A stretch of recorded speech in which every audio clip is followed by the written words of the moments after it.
రుచి వేదికకి స్వాగతం అండి.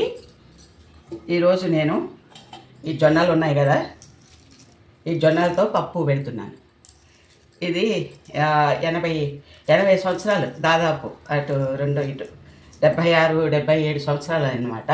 ఆ టైంలో మా పెద్ద మామయ్య మా అమ్మమ్మతో అలిగి నాకు పప్పు కావాలా, పప్పు లేకపోతే నేను తినను అన్నం అని చెప్పేసి బెదిరించి పొలానికి వెళ్ళిపోయాడు. ఆ తర్వాత అమ్మమ్మ ఏం చేస్తుందంటే ఇవి తప్ప వాళ్ళకి సోళ్ళు అదే సోళ్ళు అంటాం కదా, రాగులు ఈ జొన్నలు తర్వాత మొక్కజొన్నలు ఇవి తప్ప వాళ్ళ చేయిలో పండవన్నమాట. అయితే ఆ పంట ఇవే ఎక్కువ తినేవాళ్ళు, జొన్నలును రాగులు, అది రాగి సంగట తెలుసు కదా, అలాంటివి తినేవాళ్ళు. అలిగి వెళ్ళిపోయాడు దాంట్లో ఒక పప్పు కావాలని.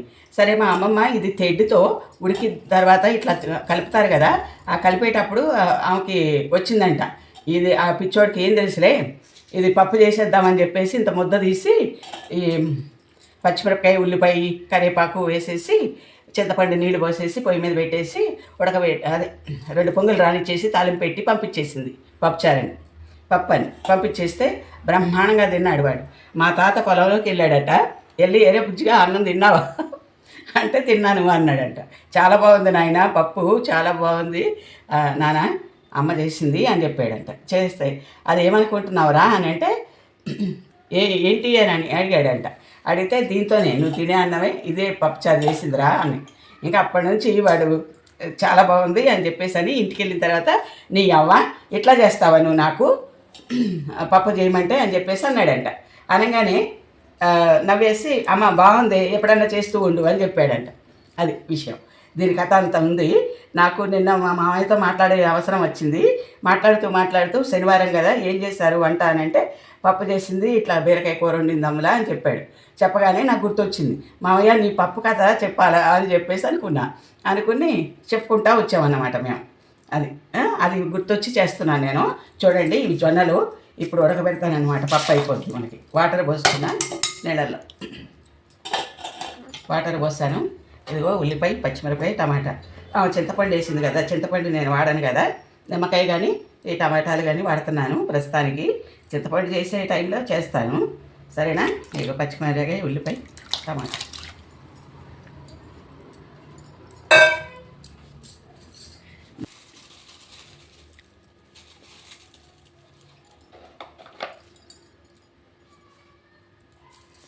ఇదిగోండి కొంచెం కరివేపాకు వేస్తాను.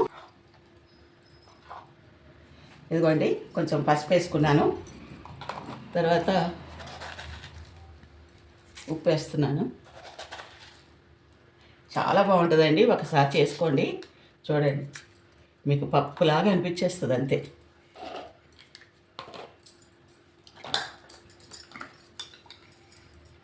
కొంచెం జీలకర్ర పోపులో కూడా వేస్తామండి, కాకపోతే నాకు దీంట్లో వేయటం అలవాటు. చూసారా, కారం వేస్తాం. పచ్చిమిరపకాయలు వేస్తాను అందుకని కారం కొంచెం వేస్తాను.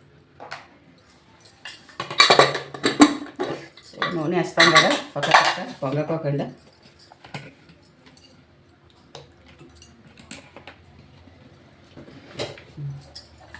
సూపర్గా ఉంటుందండి, పప్పు చేసుకోండి సరేనా.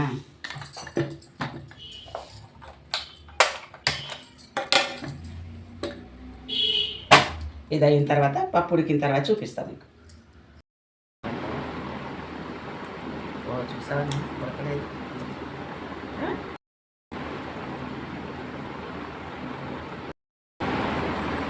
చూసారా, దీంట్లో ఎనమిరపకాయలు, ఎల్లుల్లిపాయ, పోపు దినుసులు అన్నీ, పచ్చెనగపప్పు, జీలకర్ర, ఆవాలు, మినపప్పు మెంతులు వేస్తాను, పోపు పెట్టేస్తాను సరేనా. ఉడికిపోయింది. ఇది ఇట్లా ఆగదండి, అందుకే అన్నీ సరే.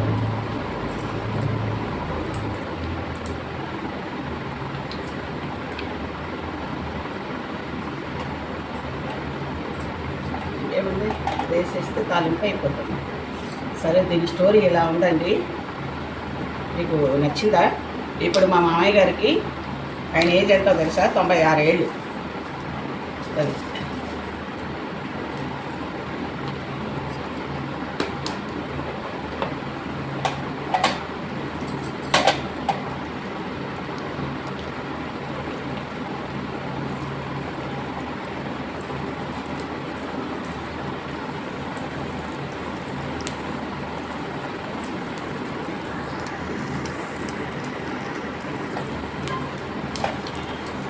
ఆ రోజుల్లో జరిగిన సంఘటన వాళ్ళు ఎలా ఆమెకి ఆలోచన వచ్చిందో మా అమ్మమ్మకి నాకే తెలియట్లేదు. ఇప్పటికీ మేము నవ్వుకుంటాం. ప్రతిదానికి ఆ పప్పు గురించి డిస్కషన్ నడుస్తూనే ఉంటుంది ఊర్లో. అట్లా అయ్యింది, ఇట్లా అయ్యింది, అమ్మమ్మ ఇలా చేసింది, అలా చేసింది, అత్తయ్య ఇలా చేసింది అన్నట్టుగా వాళ్ళంతా చెప్పుకుంటారనమాట. మా అమ్మ ఎలా చేసింది అని. దాదాపు 76, 78 సంవత్సరాలు, 80 సంవత్సరాలు వేసుకోండి అంతే. కరేపాకు వేసారు సరే, మన పోపు తయారు.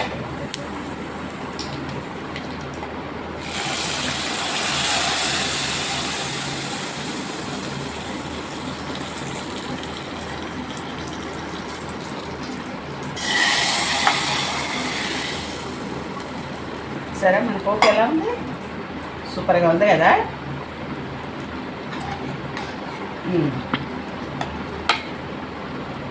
లాస్ట్కి మీరు నాకు ఏమిస్తారో తెలుసు కదా మీకు. బూస్ట్, కాఫీ, టీ, హార్లిక్స్, ప్లీజ్ బెల్ కూడా.